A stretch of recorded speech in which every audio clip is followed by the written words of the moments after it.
સમગ્ર ગુજરાતમાં ભારતીય જનતા પાર્ટીની સંગઠનની ટીમની જાહેરાત કરવામાં આવી છે। એ પૈકી આજે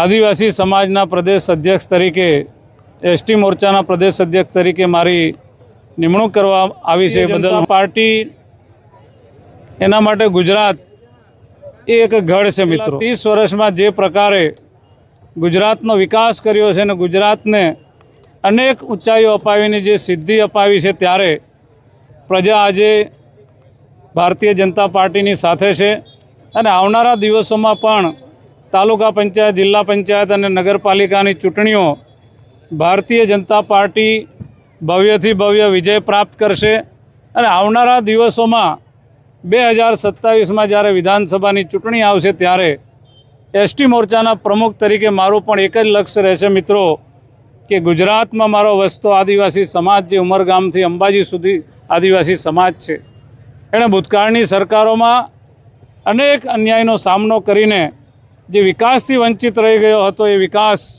આજે શિક્ષણ હોય, પાણી હોય, આરોગ્ય હોય, સિંચાઈ હોય, એ બધું ભારતીય જનતા પાર્ટીમાં થઈ રહ્યું છે, જોઈ રહ્યો છે। ત્યારે હાલમાં અમારી પાસે 27 વિધાનસભાઓમાંથી 24 વિધાનસભા ભારતીય જનતા પાર્ટી પાસે છે।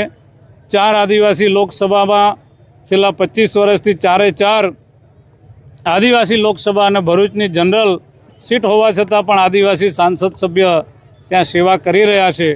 તો 2027માં અમે મિશન 27 એસટી સીટોનું લઈને ચાલીશું અને ગુજરાતમાં ભારતીય જનતા પાર્ટી ભવ્યથી ભવ્ય વિજય પ્રાપ્ત કરે અને ફરી લોકોની સેવા કરતી રહે, એ પ્રકારનું અમારું સંગઠનનું કામ રહેશે।